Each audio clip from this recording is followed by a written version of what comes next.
Hello दोस्तों, मैं जय। हमने HTML क्लासेस तक के लिया था। आज हम करेंगे HTML ID। चलिए स्टार्ट करते हैं। HTML ID जो ID है वो ID HTML में एक एट्रीब्यूट होता है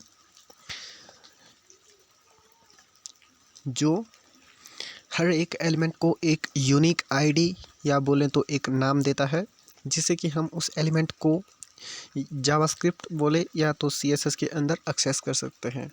ये किसी भी एलिमेंट की एक यूनिक आईडी होती है, यूनिक नेम होता है। चलिए देखते हैं क्या है आगे। यहाँ पर देखिए,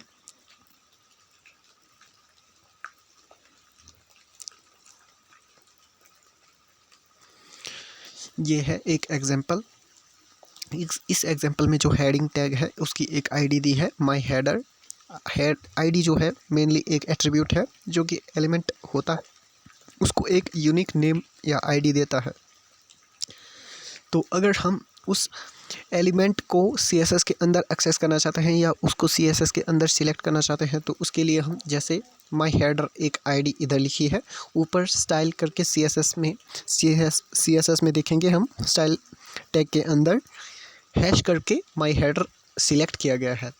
आईडी जो होती है उसे उस एलिमेंट को या उस आईडी को सिलेक्ट करने के लिए हैश का यूज़ किया जाता है। जैसे हैश माय हेडर और प्रॉपर्टीज़ एंड वैल्यूज़ उस CSS की लिखी जाती हैं इस तरह से। तो ये था आईडी एट्रीब्यूट। नोट यहाँ पर the ID element is case sensitive. जैसे कि क्लास एट्रीब्यूट में क्लास की वैल्यू जो होती थी, क्लास नेम जो होता था वो केस सेंसिटिव होता था, उसी तरह ये आईडी भी केस सेंसिटिव है। केस सेंसिटिव मीन्स जैसे स्मॉल लेटर्स और कैपिटल लेटर्स में डिफरेंस होगा। अगर हम जैसे लिखेंगे स्मॉल लेटर्स में नेम या कैपिटल लेटर्स में नेम, तो ये डिफरेंट इसको ट्रीट करेगा। The ID name must contain at least one character. यहाँ पर बताया गया है कि एक कैरेक्टर तो होना ही चाहिए उस नेम में, और can not start with the number, और नंबर से स्टार्ट नहीं हो सकता। Must not contain white spaces, और आईडी का जो नाम होता है उसे वाइट स्पेस नहीं होना चाहिए, टैब नहीं होना चाहिए, etcetera. Difference between class and ID, यहाँ पर क्लास हमने किया था और अब क्लास और आईडी में डिफरेंस बताया गया है। Class name can be used by multiple HTML elements. जो क्लास नेम होता है, मैंने बताया था कि हर एक डिफरेंट एलिमेंट के हर एक बहुत सारे एलिमेंट के एक क्लास नेम हो सकती है, पर जो आईडी है वो सिर्फ एक स्पेसिफिक एलिमेंट की होगी, सिर्फ एक एलिमेंट की होगी। जैसे यहाँ पर देखिए, एक एलिमेंट के एक पेज के अंदर किसी एक से ज़्यादा एलिमेंट को एक ही आईडी असाइन नहीं की कर सकते। इस एग्जांपल में देखिए, style the element my header यहाँ पर आईडी दी गई है, और यहाँ पर क्लास से बहुत सारी क्लासेस बनाई गई हैं। क्लासेस को बहुत सारे एलिमेंट को CT क्लास असाइन की गई है। उसी तरह जो माय हेडर आईडी है वो सिर्फ सिंगल एलिमेंट को असाइन की गई है इस तरह से। यहाँ पर एक और टॉपिक दिया गया है, HTML bookmark with ID and links. जो HTML ID होती है, एट्रीब्यूट की ID होती है, उस तरह से हम उस ID एट्रीब्यूट के द्वारा उस एलिमेंट को बुकमार्क भी कर सकते हैं। चलिए देखते हैं वो कैसे करते हैं। जैसे यहाँ पर H2 की ID C4 दी गई है, तो हम एक लिंक क्रिएट करेंगे कहीं पेज के दूसरे या टॉप में या बॉटम में, जहाँ से कि उस लिंक पर क्लिक करके हम उस एलिमेंट पर पहुँच जाएंगे स्क्रॉल होके।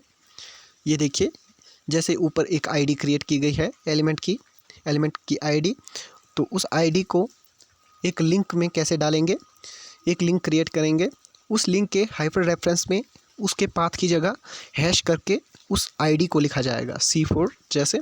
तो इस तरह से, और यहाँ पर थोड़ा सा एक्स्ट्रा देख सकते हैं कि इसमें जो हाइपर रेफरेंस होता है उसके साथ जो एक पूरी HTML पेज या उस पेज या वेबसाइट के आगे भी उस एलिमेंट की आईडी को भी दे सकते हैं। इस पूरे पाथ को भी लिख सकते हैं using the attribute in JavaScript। ID attribute जो होता है उसको, उसके थ्रू जो होता है HTML एलिमेंट, उसको जावास्क्रिप्ट में कैसे एक्सेस कर सकते हैं, ये मेथड दिया गया है document dot gate element by ID my header dot inner HTML या dot gate element by ID my header। इस तरह से हम जावास्क्रिप्ट के अंदर उस एलिमेंट को एक्सेस कर सकते हैं। चैप्टर समरी दी गई है, हमने किया है ID एट्रीब्यूट। हर किसी एलिमेंट की एक ID होती है, और समरी में ये ज़रूर आप याद रखें कि जो क्लासेस होती हैं वो मल्टीपल एलिमेंट्स की हो सकती हैं।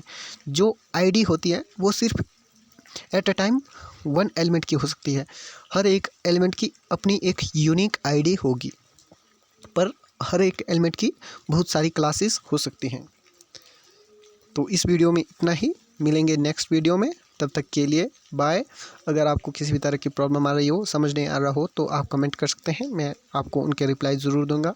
अगर आपको एंड्रॉयड फ़ोन में या ड्रॉइड एडिट में करने की कोई भी मुश्किल आ रही है तो मैं आपको बता दूंगा। तो आप please like share and subscribe my channel. तो तब तक के लिए बाय, मिलेंगे नेक्स्ट वीडियो में।